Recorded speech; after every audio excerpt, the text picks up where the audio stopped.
मैं देवभूमि उत्तराखंड से दिनेश चंद तिवारी आप सभी यूट्यूब के मित्रों का हार्दिक अभिनंदन करता हूं अपने यूट्यूब चैनल दिनेश तिवारी पर।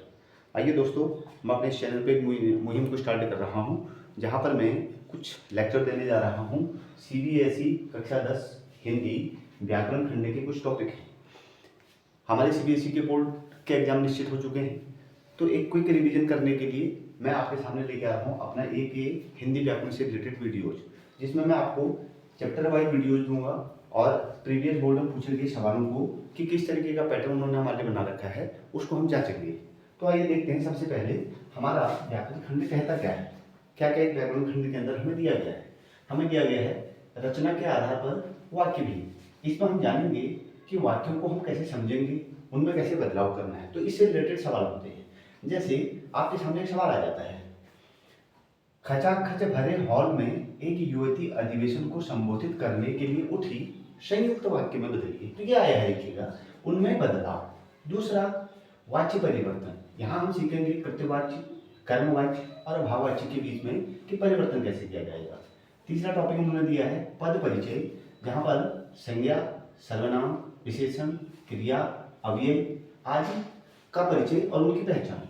चौथे में दिया गया है रस, जिसमें विभिन्न प्रकार के रस और उनके उदाहरण हमें सीखने हैं। और पांचवा दिया गया है अलंकार, जहाँ शब्द और अर्थ के आधार पर अलंकार हैं, जैसे उपमा है, रूपक है, उत्प्रेक्षा है। इन सब से मिला जुला के हमारे बोर्ड परीक्षा में प्रश्नों का एक पैटर्न हमारे सामने होगा, जिसपे हमें सॉल्व करना होगा। पूरी उम्मीद है, आशाएं हैं कि आप लोगों ने इस हिंदी व्याकरण के खंड को अच्छे से तैयार कर लिया होगा।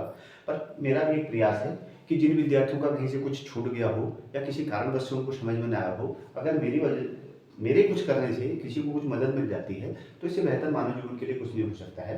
आइए ज़्यादा चर्चा ना करते हुए सीधे मैं अपने टॉपिक पे आता हूँ। रचना के आधार पर वाक्य भेद। आप ध्यान से रखिएगा, मैंने टॉपिक को पूरा टॉपिक वाइज बना रहा हूँ और टॉपिक वाइज में इसके अंदर वीडियो डालूंगा। मात्र 10 से 15 मिनट आपको देने हैं। हफ्ते में अगर आप 2 दिन भी इसको देखोगे तब भी आपका सिलेबस पूरा कंप्लीट हो जाएगा। चलिए देखते हैं रचना के आधार पर वाक्य भेद। वाक्य, सबसे पहले तो जानेंगे कि ये वाक्य है क्या, जिसको आप इंग्लिश में सेंटेंसेस बोल देते हैं।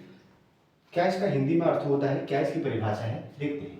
सार्थक शब्दों का ऐसा व्यवस्थित समूह जो पूरा आशय प्रकट करता हो। ध्यान से समझिएगा, शब्द लिखा जा रहा है सार्थक शब्दों का समूह, निरर्थक शब्द नहीं। हम अक्सर बोलचाल में अनेकों निरर्थक शब्दों का यूज करते हैं, जैसे पानी, वाणी। वाणी कोई वर्ड से नहीं होता है, पानी है। वाणी शब्द है, वाणी नहीं। आइए उसी को आगे बढ़ाएंगे।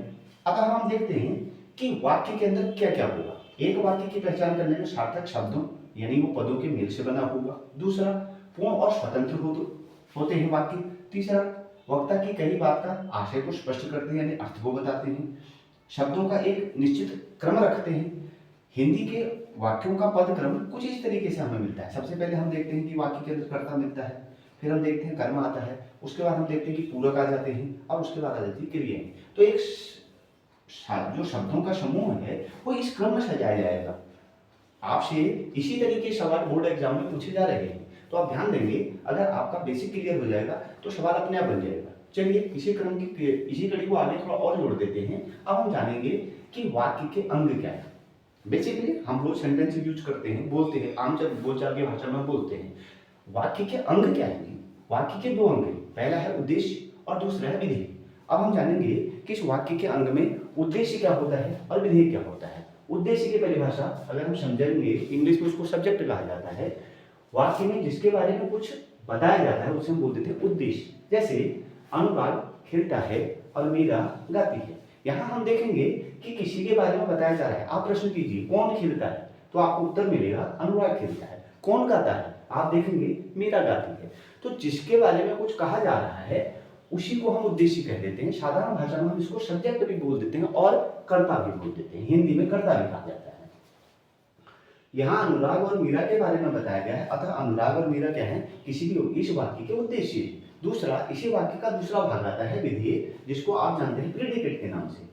वाक्य के उद्देश्य के विषय में जो कुछ कहा जाता है उसे विधेय कह देते हैं। जैसे अनुराग खेलता है, खेलता कौन है, आप प्रश्न आएगा। देखिए यहाँ पर प्रश्न आया खेलता कौन है, उत्तर था अनुराग।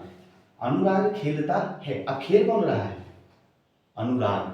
तो यहाँ खेलना, जो अनुराग के द्वारा क्रिया की जा रही है उसी को आप क्या बोल देंगे, उसका विधेय बोल देंगे। चलिए इसी क्रम में और आगे बढ़ते हैं। हम देखते हैं कि वाक्य भेद का आधार क्या रखेंगे। हमारे यहाँ टॉपिक में लिखा गया है रचना के आधार पर वाक्य भेद। वाक्य को हम दो तरीके से विभेद करते हैं, एक अर्थ के आधार पर विभेदित किया जाता है और एक रचना के आधार पर किया जाता है। अर्थात हम समझें, अगर हम वाक्य का भेद करने की कोशिश करें तो वाक्य के दो भेद बनते हैं, एक बनता है अर्थ के आधार पे और एक बनता है आपके रचना के आधार पे। तो अर्थ के आधार पे हमें वाक्य नहीं दे रखा है सिलेबस में, हमें दिया गया है रचना के आधार पे। तो रचना के आधार पर वाक्य की पहचान कैसे की जाएगी, आइए वाक्य भेद की स्पष्ट रूप से समझने के लिए हम कुछ निम्नलिखित वाक्यों पर ध्यान दे देते हैं। पहला वाक्य, चित्रकार चित्र बनाएगा। ध्यान से लिखिएगा, चित्रकार चित्र बनाएगा और बाजार में बेचेगा। तीसरा, चित्रकार ने कहा कि वह चित्र बनाएगा। और चौथा, चित्रकार ने कहा कि वह चित्र बनाएगा और बाजार में बेचेगा। आप ध्यान से देखेंगे तो चारों ही वाक्यों के अंतर्गत हमारे को कुछ अलग अलग क्रम दिख रहा है। पहले वाक्य को अगर हम गौर से करें, यानी हम इन चारों वाक्यों को देखें तो पहले वाक्य एक वाक्य के अंदर देखिएगा, चित्रकार चित्र बनाएगा, सीधी सी बात हो गई। दूसरा, अगर हम दूसरे और तीसरे वाक्यों को देखें, चित्रकार चित्र बनाएगा और देखिएगा और बाजार में बेचेगा, तो एक दूसरी बात भी कही गई है, चित्रकार ने कहा कि वह चित्र बनाएगा, यानी दो दो बातें कही जा रही हैं। और जबकि हम चौथे वाले वाक्य में देखें, चित्रकार ने कहा कि वह चित्र बनाएगा और बाजार में बेच देगा, तो दो दो बातें कही गई हैं। चित्रकार कह भी रहे हैं कि वो चित्र बनाएंगे और बनाने के बाद उसको बाजार में बेच देंगे। तो कुल मिला के अगर हम देखेंगे, वाक्य भेद का आधार हमारे पास कुछ इस तरीके का बन के आया और उसको हम इस तरीके से समझने की कोशिश करते हैं कि रचना के आधार पर वाक्य के निम्नलिखित तीन भेद हो सकते हैं। एक सरल वाक्य हो सकता है, चित्रकार चित्र बनाएगा।